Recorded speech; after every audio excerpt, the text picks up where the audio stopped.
ultimately learned the language, fell in love with the culture, and I ended up living And out became bougie.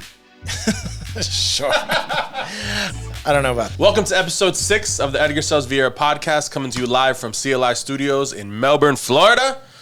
We got some really, really exciting guests today.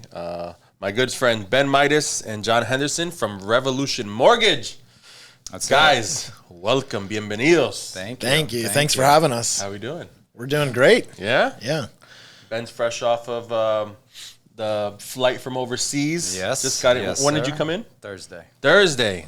Wow. How was that flight? Good. Do you sit behind any Not like too bad. crazy kids or people No. messing with you? No, not too bad. Not too bad. I actually was able to sleep for quite Seriously? a bit, which is unusual for me. On What the flight. time did you leave? Like, tell us a little bit about like how that time. So you left Yeah. Portugal. What time? So I left for the airport at like 3. First flight Afternoon? No, in the morning. Morning, 3 okay. in the morning, and then first flight to Amsterdam was at 5. Okay. About a 3-hour layover in Amsterdam, and then a 10-hour flight from there to Orlando. We arrived around 6.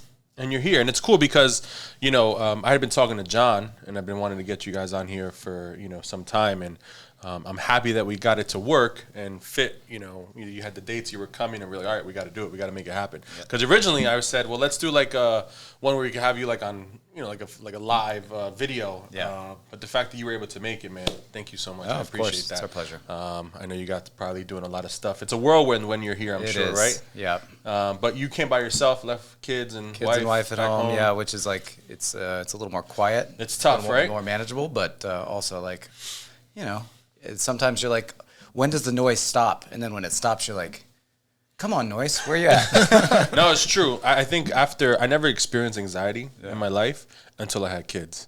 Yeah. And I remember like the first time I ever traveled after having my first son. I remember I was going to LA for like a weekend with my friends. And I'll never forget being on that airplane. And as soon as I was feeling like this crazy pain in my chest, like I couldn't breathe. I didn't know what it was. Yeah. And I remember getting over there and just not feeling like I felt weird. I was like, what's wrong with me? Like I was like, thought something bad was going to happen to me. I don't know. It was just weird. And I remember just constantly calling my wife. And then I figured it out. I was like, damn, like I didn't feel this when I was a single man or didn't have kids. Yeah. Now I have kids, and like I'm so far away from them. Like, Yeah. if something happens, like Yeah. I can't be there, Yeah. right? Yeah. More on the line. Yeah. Right, More exactly. to lose. Yeah. So I've definitely, figured that out now with my second son, so we're good. But I know kind of, probably how it feels. John, how are you, man? I'm good. Yeah, I'm hanging in there. If I've got bags under my eyes, it's because I've got a 4-month-old at 4-month-old. home. Yeah. No, congratulations to you and Monica, man. That's you. incredible. Yeah, thank you. Exciting, but also, sheesh. Yeah, Yeah, 4 a lot, months. a lot in one year. We started our own mortgage shop essentially. We started our own business and been putting a lot of effort into that, but also a new child along the way. This is my first, but I've got 3 bonus kids at home. They're 13, 11, and 9. So yeah, we've got sports nonstop. I feel like 6 days a week plus a baby. So yeah. I'm hanging in there. Not enough hours in the day. So for those of you who don't know, right, and I'm sure a lot of you know John and Ben, they've been, in Brevard for a pretty long time, and, doing mortgages, whether it be, for different companies. I met you guys, I believe, when you were with Loan Depot. I think I met you briefly when you were with Morgan Financial, and then both of you with Loan Depot. But, you've obviously now guys have kind of branched out, which again, congratulations, to the both of you for, for that. I know it's like taking a leap of faith, I'm sure.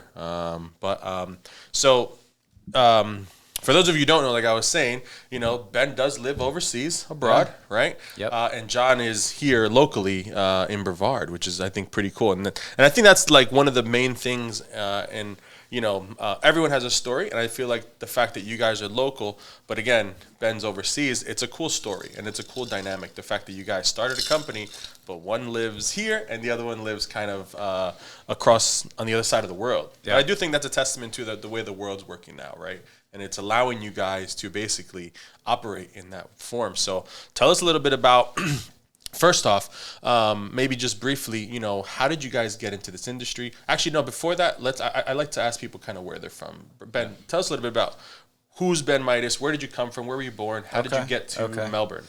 Yeah, so I grew up in Oklahoma. Okay. I was born in Dallas, moved around Atlanta, D.C., following my dad. He was a biochemist, and he was in the academic world, so we kind of followed him around university to university. Right. And then after Oklahoma, graduate high school in Oklahoma. God, I got to get the hell out of here. Like, this is just Seriously? Oklahoma. I mean, come on. So what's the capital of Oklahoma? Oklahoma City. Oklahoma City. Yeah, right. Don't the Chiefs play in Oklahoma? That's Kansas. It's a Kansas. Yeah. Got it.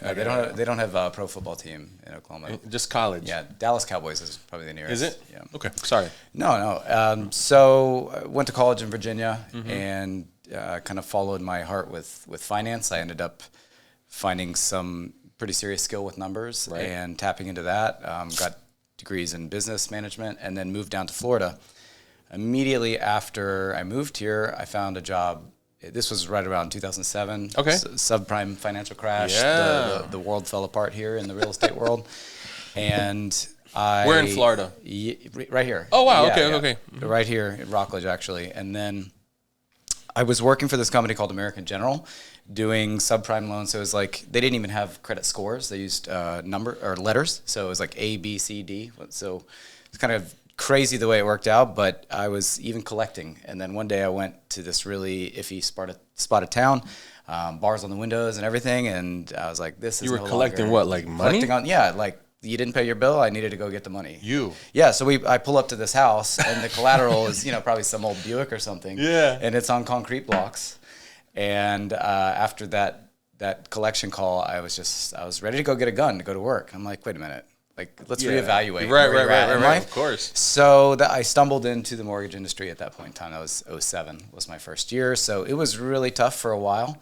But my passion's always been in marketing. So I've over the years used a lot of really different strategies to attract clients, to bring in business, to build relationships. And some of them work really well and made a lot of money. Others were terrible and you fail, but you don't succeed without trying, you don't succeed without failure. So that's how I got to this point. And then, I met John in 2017, 16. Yeah, somewhere around there. 2016. Yeah. So maybe he could tell you a little bit about his background, how he got into mortgages. Yeah, sure. So, so I'm originally from California. I was born in San Diego. I grew up on the Central Coast near Santa Barbara area.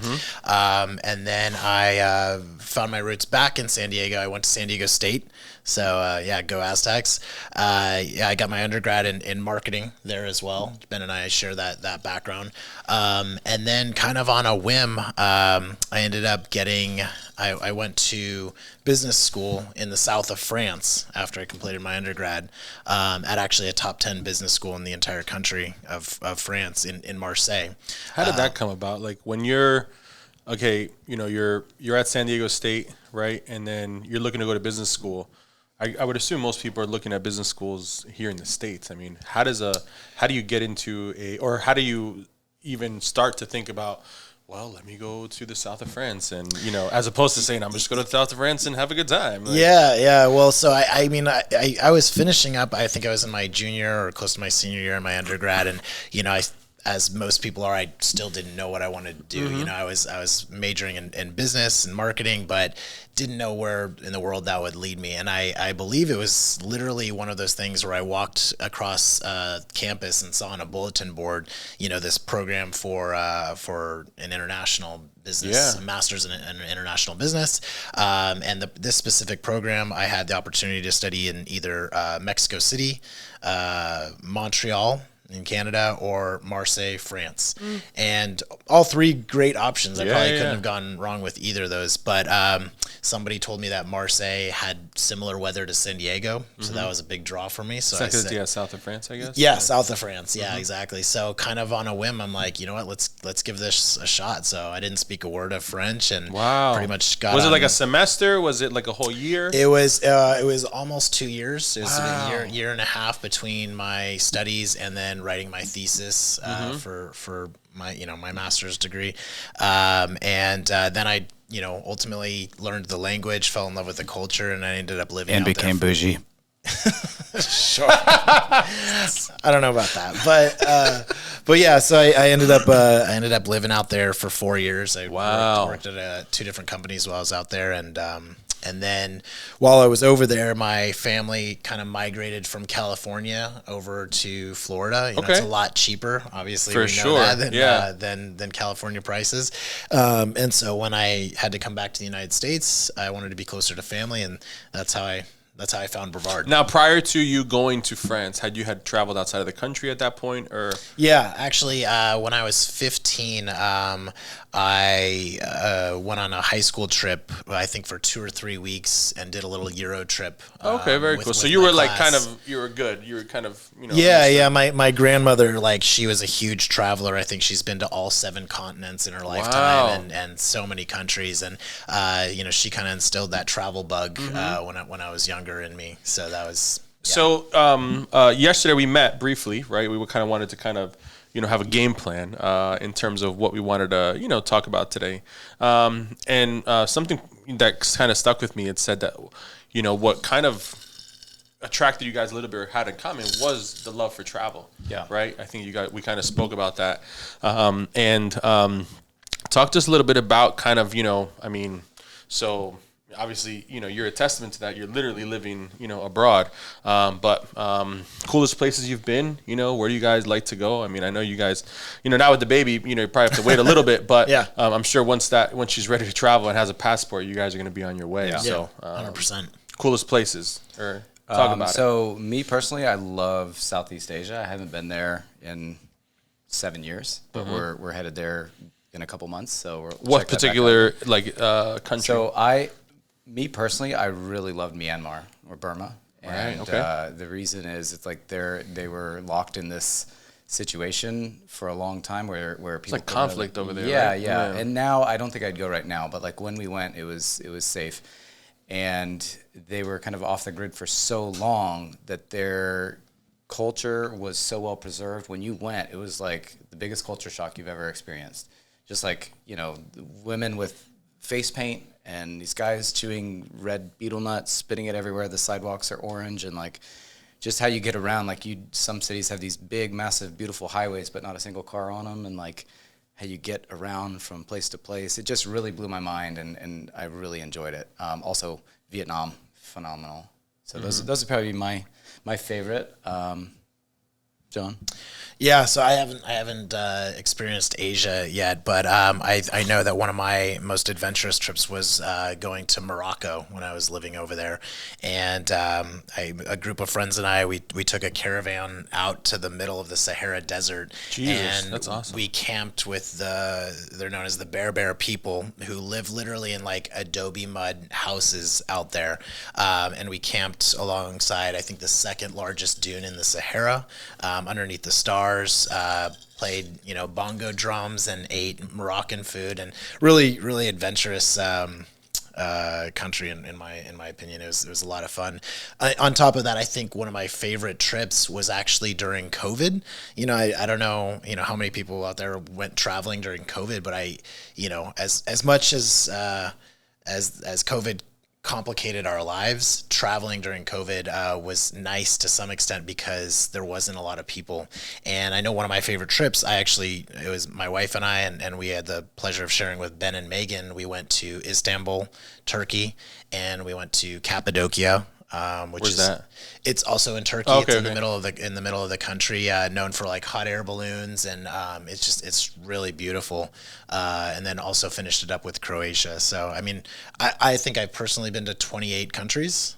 Most of those have been in Europe, and looking forward to showing my new baby girl, Yeah, you know, of a little course. bit of that culture. I think that's really cool to be able to look at the world through different lens when you get to travel, and that and food, I think, are the for two. me, I remember growing up in New Jersey. Soccer was what kind of opened my world to other places. You mean football, right? Football.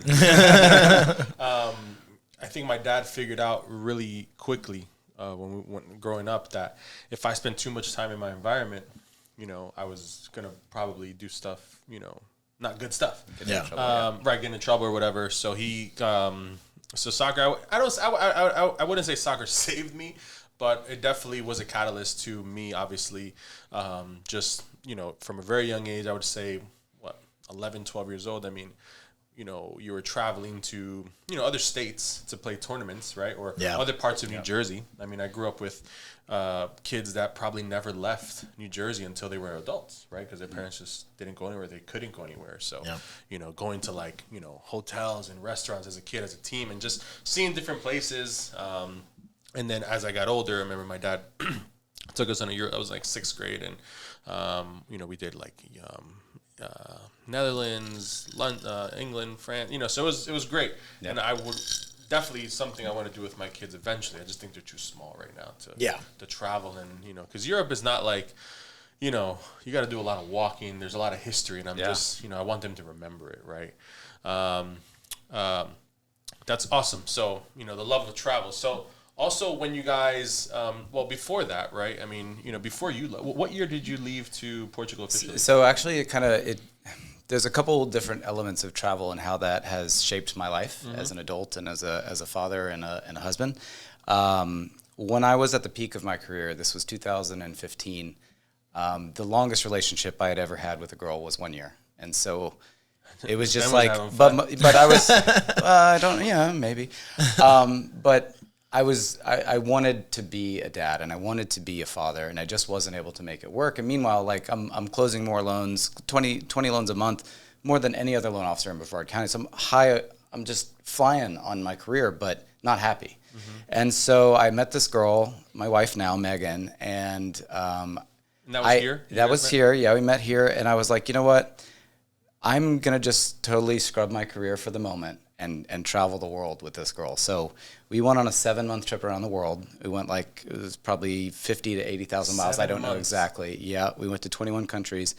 And I say it truly was a test. Because I know if she and I can make it through How long this, had you known her prior to going on a 7 month? I think it was about a year. Okay. Yeah. And so it wasn't like you just no. Next week, hey, you want to go on a 7 month tour around the world? Yep. And so I knew if we could make it through that there was a good chance that she could be the one, because I had those feelings. And so we did that, and we came out on the other side. And along the journey, we saw, like John was saying, seeing the world and seeing people and experience from a different lens. Yeah, and of course. It made me kind of realize that maybe, we talk a lot about work-life balance. But I think that phrase was probably invented by somebody that's American, because the first word's work. And we go through life and it's just work. And when in reality, what do you have when you're at the end of your rope and it's time to go? Are you thinking about work, or are you thinking about your kids and the experiences you had? So on that trip with my wife, I realized that I should probably refocus my priorities. And I don't need to make as much money. At that point, I had plenty of money, but I wanted to have a family. I wanted to have a wife. So got back from that trip, proposed to my wife at the bottom of the Keys. I had signs laminated and rings and clamshells and stuff like that. And ended up getting married. We got married in Greece. And then shortly after, she got pregnant. And what happened, we had a severely colic daughter, just so upset all the time. Nothing could make her stop crying. It was if she was awake 12 hours a day, she was crying 11 of them. And it was really tough. But because of that, I stayed at home a lot and was supporting my wife to try to take some weight off her shoulders. Of course. And a couple months into that, I realized, hey, we had this 3-year plan to move abroad or whatever it was. A couple months into that, I realized, hey, if I can work from my desk on Merritt Island without going to the office on US 1, why do I need to be on Merritt Island? So we accelerated that plan, and we moved to Portugal in December of 2018. And so our daughter was 1, and that was 4 months before COVID. And so the crazy thing, how it all turned out is when COVID hit, everybody went remote. And then the whole world just realized, hey, wait a minute.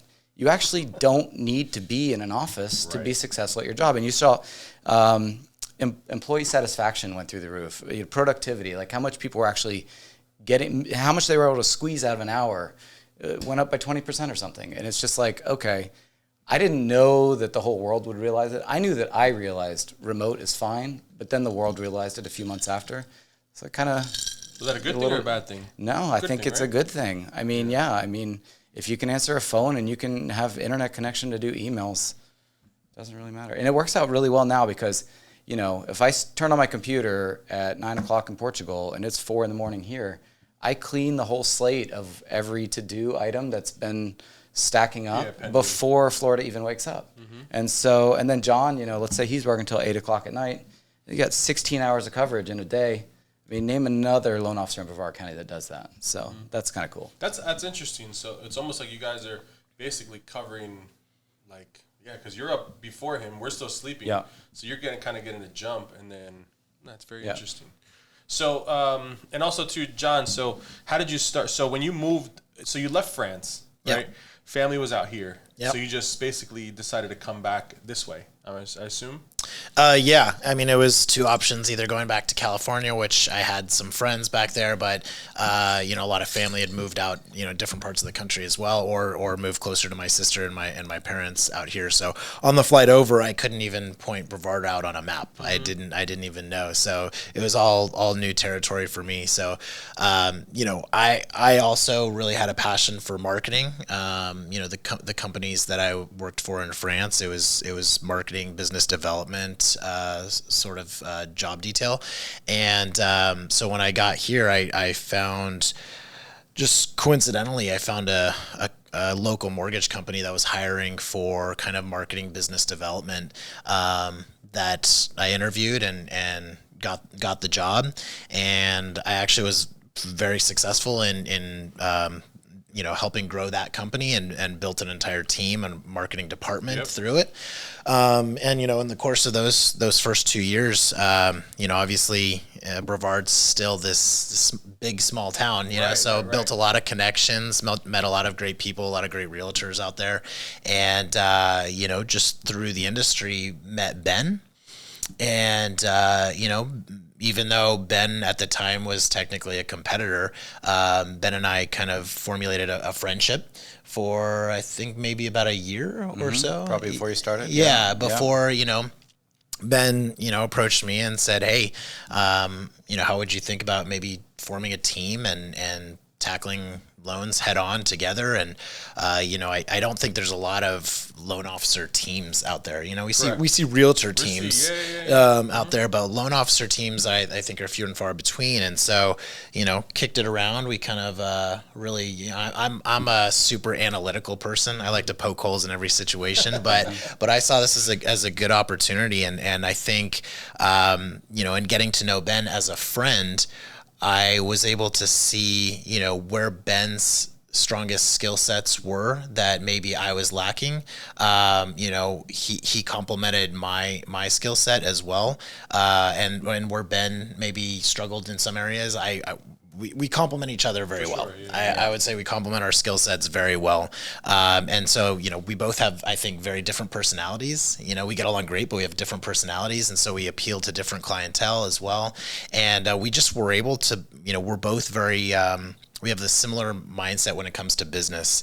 And we were able to kind of create this organized system to the way that we handle our loan pipelines and our relationships and our business development that is seamless and streamlined. And, you know, when Ben did move to Portugal, a lot of people were betting against us. I would say 99% of people were betting against us. And that's natural. No, and I don't fault those people for it. You know, it seems like, you know, we live in a very negative world. There's tons of negativity. Exactly. I mean, sometimes there's even a family that doesn't support you the way maybe somebody else. Family is always, I feel like, the first, you know, to kind of tell you, you're like, you're crazy. Yeah, absolutely. But I had faith not only in Ben individually, but in myself, and then our team as well. And you know, we just kind of blocked out the noise and we just grinded and made these systems work to the best of their ability, and it's worked. You know, and that was 5-6 years ago, something along those lines, And that was, you guys were with what company back then? Loan Depot. Yeah. Mm-hmm. Yeah. So that's. So from a marketing role, you did go get a mortgage license, correct? Yeah. So I've been licensed, I think, since 2016. Okay. Yeah. So I was well versed in mortgages even before like I started doing origination and everything like that. But taking this leap and tackling it with Ben, it's been a wild ride, but it's been fun. Well, it's like you did start with a mortgage company, but on the marketing side. So you were starting to understand the business at that point, and then it's almost like it was a natural progression for you to, kind of get into that role where, you went and got your license and then you started originating. It's almost like, you kind of knew more or less what it was. Exactly. Right? I mean, I'm sure you were looking at rate sheets the same way, a regular loan officer was doing, and, you just weren't physically, probably doing the paperwork and now, exactly. Awesome. And that's actually where we complement each other very well. Is like I've always been a technician. Like I would pride myself as being one of the most creative loan officers around, and I think a lot of times when somebody says, "Oh, I've been denied here," or I can't get a loan for this reason, like finding a way to make that work has been something I'm very passionate about. And John is really good at being the front line of the relationship with the real estate agents, with the clients. Like he's extremely on point, is extremely professional, and so I can rely on him to handle that side of the business, whereas I'm a lot of times behind the scenes doing the technical work of the file. Trying to make the deal really work. That's where it works crazy. very well for us, because like actually leading up to my transition to live in Portugal with my family, I knew that was necessary. So when I met John and I started courting him to come partner up with me, that was one of the main reasons why, is I saw his ability to manage that front side, which is so important. It's almost like front of the house, back of the house, right? Yep, exactly. That's, no, I love it. That's pretty cool. And then fast forward now and today. So how long? So Revolution Mortgage is fairly new, right? Yeah. How many? When was it born? Is that 19, 18, 16? Yeah. He's the organized guy. Yeah, no. I think it was 2017 from what I remember. Yeah, so it's a company, medium-sized company based out of Ohio. But it's when Ben and I, we were loan officers at Loan Depot, and Loan Depot is a national company, For sure. Corporate company, and it became publicly traded on the stock market, so like stock exchange, and there are some benefits to working for a big corporate company, and there's some negative sides to working for a big corporate company. And one of the things that as rates started going up and selling loans became more and more challenging, one of the things that was important to Ben and I is being able to have more control over our transactions and better pricing, and so Ben and I were interviewing a couple different companies pretty seriously before making the transition, and Revolution basically offered us this opportunity to essentially own our own franchise, open up our own mortgage shop here on the Space Coast, here in Brevard County, and we're able to run it A to Z however we want to, right. And it gives us the flexibility to have pretty much some of the most competitive pricing here locally as far as rates and fees and costs go, but also operationally we oversee everything, and it's having that control and having that flexibility has been the most attractive part about this whole experience, and it's been fun. We did that as of May of this year. Mm-hmm. And we've grown a strong team alongside with us that have supported our branch, and we're excited to see it continue. Ben, when you started in 2007, did you need a license back then? I don't think so, right? Well, it depends, because like I worked for a bank. So when you're working for a bank, you ride bank, like the charter. Okay. Yeah. So I was actually at Indian River National Bank. I don't know if you remember it. To be licensed.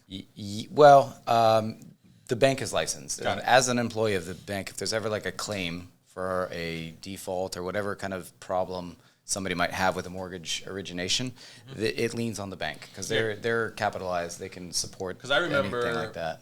I worked at I wanted to do mortgages right out of high school as well. Yeah. Just because, oh, really? Yeah, because I graduated in 2005, right? And I remember one of my best friends was like a year or two older than me.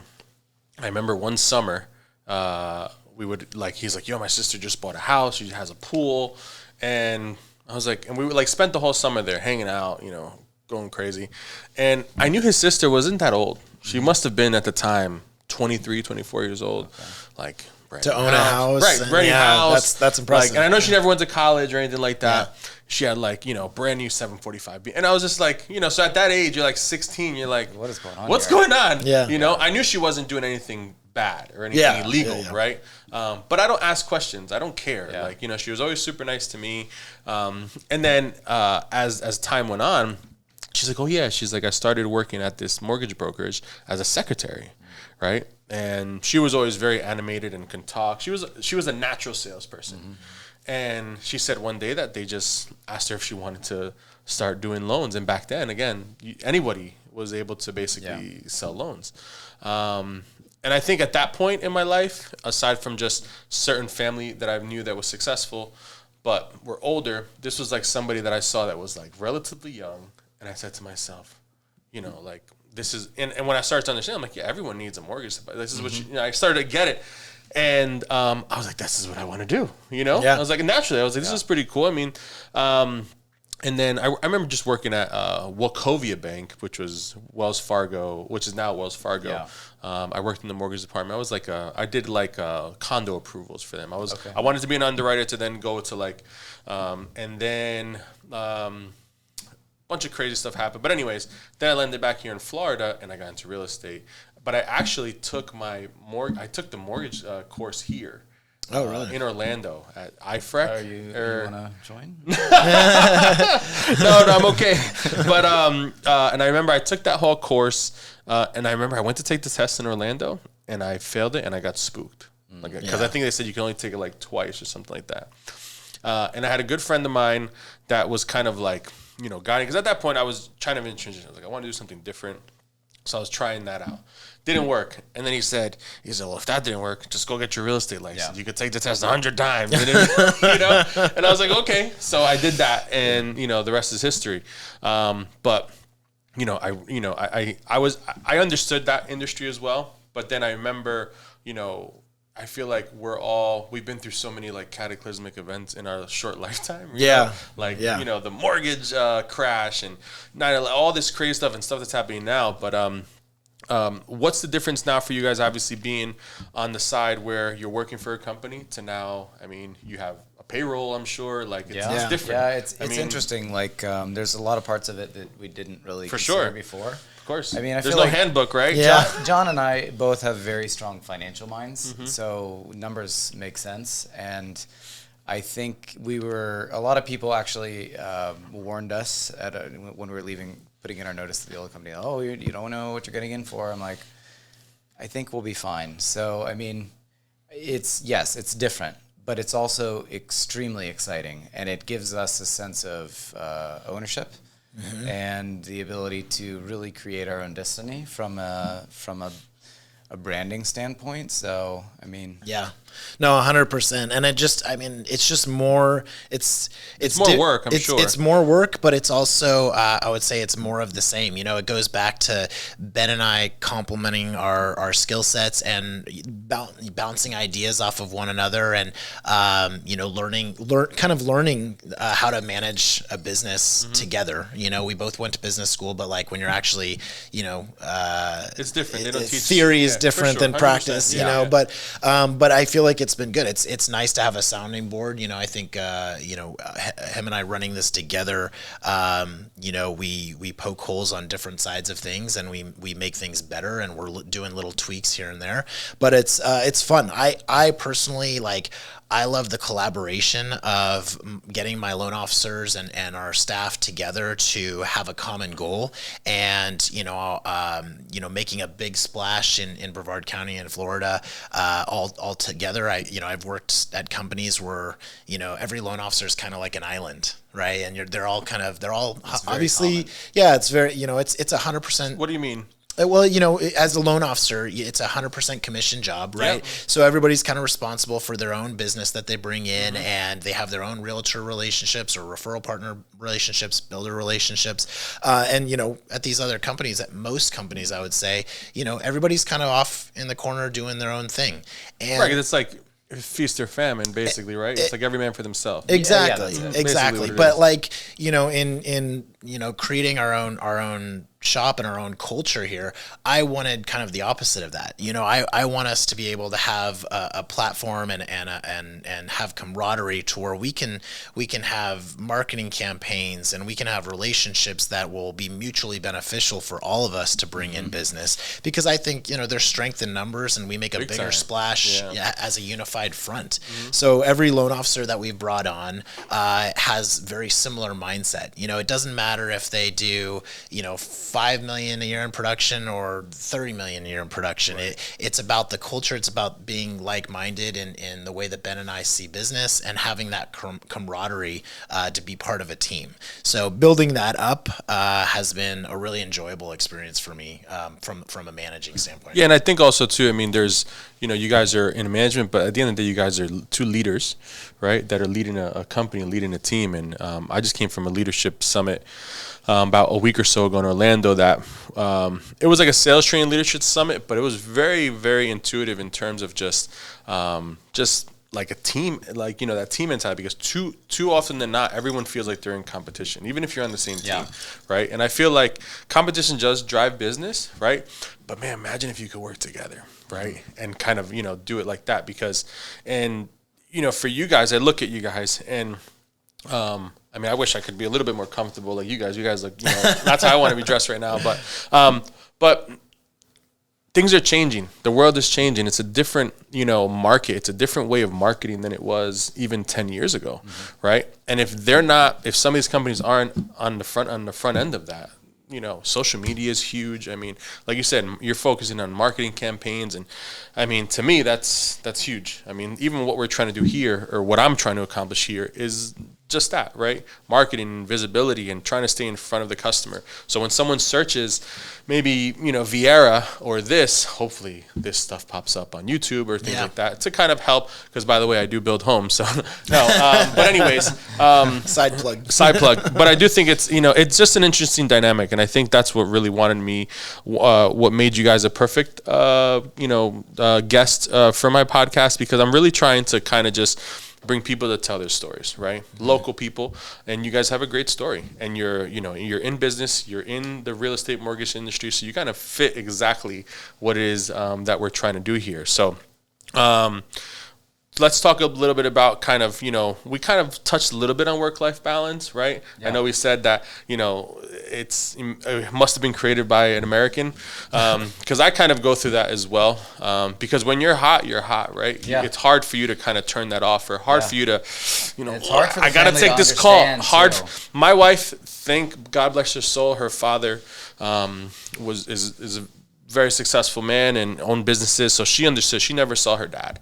You know, she might have saw him in the morning, but, you know, her dad got home really late at night, worked all holidays. She always says my dad never saw like a school recital or play, or they would always get there late.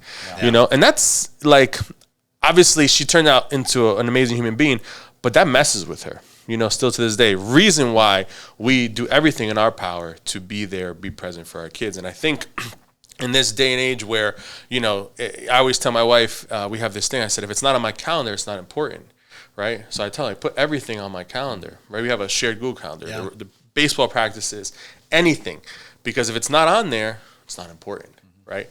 But I just feel like prioritizing in that work-life balance, like I work, you know, sometimes 7 days a week, right? Because if I have a client that needs to meet on my day off, I'm more than likely gonna, you know, go and see them, right?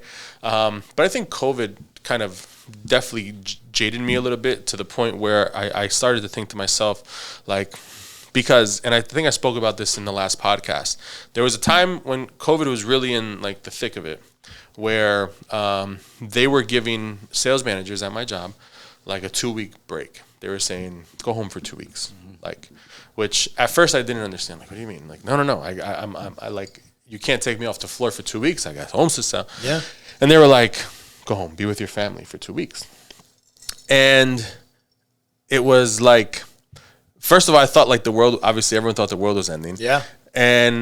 But more anything than else, I said to myself, like, nothing else matters right now. Yep. You know, I'm just home with the boys and my wife. Like, this is it. like, if this is how it's going to end, this is how it was supposed to end. And I'm going to be happy because I'm with them. But it was the best 2 weeks, I think, because I got to be present for them. Yeah. I didn't pick them. I had no access. They literally cut access to my email. They said, go home, be with your family. And I'll never forget it. And now that I think about it now, it's like there's times where I'll say, I'll talk to you tomorrow. Or, that email can wait. I'll be in the car, driving somewhere. I'm like, what the fuck? Why am I holding my phone? Like, it can wait, right? And I'm trying my best recently to kind of, because I'm efficient. I think, like you said, you can knock out a bunch of emails. Systems, right? Systems. And like organizing yourself and even kind of to what you were saying, how you had that plan to move abroad. Not saying I have a plan, but I can't sit here and say I haven't thought about it, right? Just in terms of like, I'd be willing to potentially make less money to have more time with my family, in the future. Quality of life. Because once you've reached a certain, I guess, plateau or whatever, I mean, you can always keep going, right? Yeah. But when is it enough, right? There's something magical in my life, and I can only attribute it to the success of our team and the fact that we are able to piggyback off of each other. So like if there's something where John needs a hand and he needs to take a break to be with his daughter, his wife, his family, whatever, if he's like, hey, Ben, can you take care of this? And I do. And then likewise, it's the other way around. Which I'm sure isn't all the time, right? But yeah, I'm sure I know if he's asking for it, it's because he needs it, right? For sure. Exactly. Yeah. We really pick each other up when we need. But there's really something magical to me to be able to just like, if my phone, sometimes it's ringing and I'm just like, you know what? Like I'm walking my daughter through the park right now in Lisbon, and I'm present in that moment for my family, and it doesn't matter what time of day it is. Like that is my priority. That's 100%. Yeah. And the rest of it, like, I'll call these people back when I can, or I'll get us, because even on my voicemail, it's like, hey, don't leave me a voicemail. Like shoot me a text, and like so if I get a text, like I'll see that and I'll just screenshot it, send it to John. John will take care of it. And so like the deal is done. The service level is taken care of with the real estate agents and the clients. But at the same time, I'm putting my family first. And that I'm able to sleep better at night because of that. Yeah. I mean, I feel like people, our generation, right, has glorified the look at me, I'm so busy. Anywhere, like posting. I've done it. I'm in Mexico somewhere. Look at me. I'm on my laptop working. Like what the hell? It's like exactly. It's kind of crazy. You think about it, and I feel like that also comes from how I was raised. My parents, immigrants from Colombia, had to come here and really, really make it work. And working 2 or 3 jobs at some points just to kind of get ahead, because their mentality was, we're leaving our homeland, which was incredibly hard for them to do, to come to a new place where they don't know the language, but they knew that they, had a work ethic and they had to kind of make it work. And that was always instilled in my brain, because seeing them go through that, I said, obviously, I never want to go through that. Yeah. But at the same time, it kind of messed me up in thinking that I have to keep working. Like I have to work as hard as possible, to do it. Whereas like I don't think that's the right mentality anymore in some ways, right? I mean, we need to live, we need to be successful, but I feel like this might be the generation where we start prioritizing family life properly. Not to say it wasn't done before, but you're a testament to that. You kind of, what you did was because you wanted to, be present and you had a plan. And I feel like you guys now as business owners and as leaders, everybody wants to do that, I would assume. And the fact that you had the ability to do that, and now, I'm sure you're busier, but you also have probably a little bit more freedom, right? To kind of, like you said, if he needs help. And I think that's goals, for sure. Yeah, big 100%. Time. Yeah. Yeah, and then just to tie it back into, travel and Ben living in Portugal and my experience in France, I feel like, I grew up like very hardworking father that, he owned his own construction company. I would see him, he would get up before and leave for work before I ever woke up and went to school, and then he'd get home late at night and be exhausted. So I had very hardworking parents that I saw. And then, going and living over in France, I used used to get very frustrated, but simple things like on Sundays, everything's closed. Grocery stores, most restaurants, hair salons, like everything's closed. And for the first, 6 months, year that I was living over there, I'm like, what the hell? Like, why open up? You'd make some money. Like, I need to go grocery shopping. But then, there was it's not about the money. No, it's not about the not money. about And the there was money. like a switch when I realized, I'm like, what's everybody doing? Oh, they're at the park. They're going to the beach. They're spending time with their families. Huge. Maybe they'll go to the movie theater if one's open, but spend time together. And it really forces people to like slow down their life and enjoy quality. And like one of the things that I, living over there, there's this thing that I learned about called the Mediterranean phenomenon, right? And it's the countries that surround the Mediterranean Sea, Spain, France, Italy, Portugal would probably be thrown into that as well. They have longer lifespans than Americans. And some of it is diet related, right? There's a lot of pescatarian diet that they say is really good for you. But another part of it is stress. The stress levels, if you take I think that's statistics, everywhere Yeah. except here. Yeah, exactly. For the most but part. like stress is directly related to longevity Oh, of 100%. life, and so coming back to the States and having this, I was over there during some very formative years of my adolescence, young adulthood. I want to keep that going, and I want to teach that. How to do you my think we daughter. can do that here, though? Like, Well, I mean, realistically. I think a large part of it, to be honest, because one of the first things that I noticed when I came back on Thursday is, I went out to the grocery store and I was shopping, and there was somebody who was noticeably upset. I don't know if they had a condition or whatnot, but they were literally just walking around the aisle, like shouting obscenities and things like that.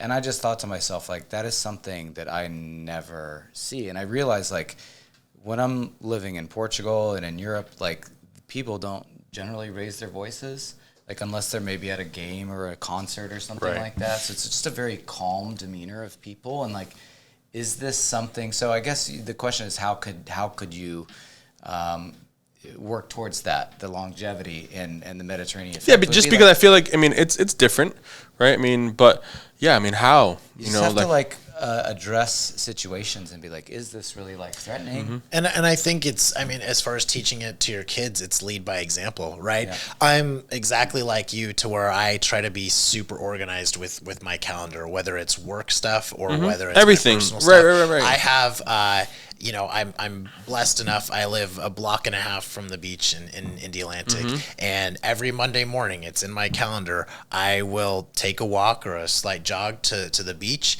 watch the sunrise, have my little moment of zen, and that's how I start my week. Super important. Yeah. Exactly. Super important. But that's in my calendar because I'm prioritizing. It's important. Yeah, talking about Ben and I refer to it again as life-work balance, not the other way around. I like that. I really like know? that. You should write that down. Yeah, Like, exactly. seriously, Yeah. like, there's nothing too from that conference I was at. There was this thing that stuck me and said, you can't be everything to everyone. And I thought that was really like, man, like, it's true. Because sometimes you try to be like, and it's like, you can't. It's hard, like for me, I can say that, I can say, I'm trying to one up my dad, right? In how he, in who he was as a man and as a father. I'm trying my best to be better than him, because to me, he was like, You take what they did well. yeah, and you he was duplicate like, that, my and then- dad to me was, like Superman. Yeah. Still is, like, he did the best he could, but he instilled the best, and he was, but the most important thing, my dad didn't have a lot of money, and he did well, but he was always present for me. Always. Yeah. Drove me to soccer every day. We drove an hour from where we lived to soccer practice every week. My dad, I don't even know if my parents were divorced. I don't know if my dad even had girlfriends growing up, because how would you Dedicated even have everything to his kids. He dedicated everything to us, and I think about it now, and it's like, I work weekends, right? Which now it's okay because my kids are kind of small, but what's going to happen in a couple of years, What if they really want to play something, a sport competitively or whatever it is? I don't know. It's hard. And I think that's where I kind of fall into that kind of gray area where it's like somebody would just say, well, you're making a ton of money. Why would you stop? Well, because, like I want to be with my family, Right. I want to be with my kid if he starts playing travel baseball or travel soccer. I don't want to be, so it's tough. It's a very hard kind of thing to wrap my head around, but I like the fact that, you've kind of done it already. And maybe it means kind of going into something else, who knows, or general real estate, I don't know, to give myself more time. But for now, I think it's working. I just gotta, we're still building houses, but I gotta, it's something that's on my mind constantly. So, another thing I want to ask you guys, so being now, what are some of the challenges you guys see ahead of you, just moving forward now as business owners and things like that, and, leaders with a team?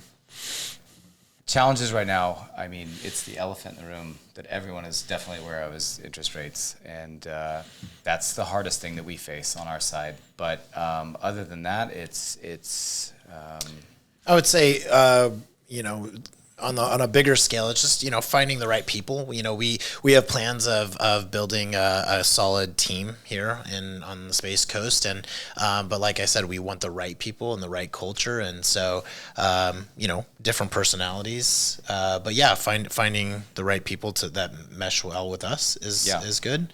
But then just full circle again, growing the business as successful as it can possibly be, but also keeping quality time with our family and our lives, our personal lives. Because it's easy, especially right now with things being fairly slow. It's easy to take care of the family and be present without having to sacrifice much on the work side because things are fairly slow. Of course, yeah. But like if you were to rewind back to 2020, I mean, I was working 18 hours a day, no shit, putting loans together, and we were just killing it, hand over fist, making money. And when that happens that again, was the big refi boom, though, right? When rates were just, And when that happens again, I say when, because it will. It will, for sure. And when it does, it just doesn't have to be 3% now, believe, right? Yeah, it could be 5%. You're gonna turn it on. We will turn it on, and that's where it's going to become challenging because our wives will be like, "Where you've been by my side 12 hours a day for the last 2 years of your life. Yeah. Where the hell did you go?" But I'm sure they are, Yes, and they'll understand. And We both have very supportive wives. Sure. Likewise. When I say that, I don't say that because there's a problem. I say that because reality is when you get used to something like that and then you take it away, then it becomes like, where did it go? And so that would be probably my biggest challenge. But it's going to be probably a year to a year and a half before I have to face that. Yeah. So in the meantime, we can try to create systems that would ease that complexity and put those systems in place to. Do you guys ever see the mortgage process ever moving away from like actual human interaction? Absolutely. Yeah, no, right. it's already working that direction. But the thing is, and the problem is, like, when you look at something that's as important as buying a house, like that is a huge financial investment, and it's something you can't necessarily just trust a computer to do. Life insurance, financial planning, mortgages, real estate agents. I mean, these are professions of people that you would really want a human element. Yes, you have to. Like, it's different if you're buying a cell phone or a car or even, whatever. But if you... Like, is there going to be an Amazon for... Like, imagine Bezos just rolls out like I'm sure there's something in the works. The thing is, there are already companies out there right now that you can almost get a fully digital loan from. And where we came from was actually one of them. They were really high tech. But at the end of the day, like, you don't see the consumer behavior shifting towards that like you might expect. Maybe it will. We're not there yet. We're not there yet. Yeah, we're not there yet. It'll probably happen, but it's just not there yet. Our kids, probably. Yeah. Yeah. Like my kids, when they're what is that? It's a commercial. It's not, and they call it an ad. Yeah. I actually see that as an opportunity to differentiate ourselves as professionals. Like, we must be better than the computer. Right. And I'm not just a number. John's not just a number. We are consultants. We help people find the sweet spot on the rate sheet because there are things like that make a huge difference, and they can't be just programmed by a computer. Yeah, I was going to say, some of those things, a computer could default to putting them into some kind of loan, but every scenario is different, Yeah. right? Yeah. If Oh, yeah. somebody's moving into a house for 2 years, and then they're going to move again, that's a completely different scenario than if this is the Forever forever home. Yeah. you know, and if they buy down points or what kind of loan product they get put into, that might all vary depending on the client's situation. Do they have plans of having a family in the future, no. getting married, anything like that? That's all a very human element that is still a big component. No, the human to element is mortgage. huge. Even and I've spoken about this with clients and stuff. You know, the human element of when people relocate, like with us, and they're moving from Oklahoma. They're coming. They're mom or dad got a job on the Space Coast, and I always ask them, well, how many are in the family? Oh, there's 2 kids. How old are the kids? Oh, they're 12 and 8. How do they feel? How do those kids feel about uprooting their life? Because no one asks these kids, like, what do you feel? Because it doesn't matter. Yeah. Mom or dad, this is what's happening. You're going. But imagine and usually when it's smaller kids, I don't really, not going to have a huge effect, right? 4, 3, but a 12-year-old or a 16-year-old, they've that's got hard. friends, That's they're in hard. sports, And that's that human element that I talk about. And I'll talk to them and say, what are your kids feeling? They look at me like I'm crazy. I'm like, no, I'm seriously. Like, what are your? And they're like, well, we don't know. We have to ask them. Like, maybe you should just to at least have some sort of a that's the human element that. Like you said, a computer's never going to be able to ask them, Right. how, it's Or different. they won't care. Or they won't. Even No, they're not if going to the care. Computer can ask, it won't They're not care, going to care. and it won't be able to. So we're nearing the end, right? It's crazy, right? We've been, talking about it's been good. Really quickly, should people buy? Right? Is it still a good time to buy? I'm going to take that question because here's the thing. Like, yes, right now is really a pain point for interest rates, and people are like, oh my God, the payment's so high and all this stuff. But they're going to come down. Maybe it's a year, maybe it's a year and a half, who knows? And when they do come down, there's going to be a line of people to buy that same house. Mm-hmm. And so instead of being able to take, like, let's say a list price on a house is $500,000. Sure. And you go, okay, I'll offer you $500,000, but I want you to pay my closing costs, so give me 15 back, whatever. Mm-hmm. Instead of that situation, values are going to increase for a year. For sure. And then when rates drop, the house will no longer be 500, it'll be 550. And there's going to be 10 other people in line to buy that same house. Mm-hmm. And they're going to go, somebody in the back of the line is going to go, I'll give you 600. Cash. There you go. And so now, instead of having the house for 500 today, you're fighting to have it for 600 in a year. So that's my short answer as to why. No, 100%. Yeah. John? Double down on that.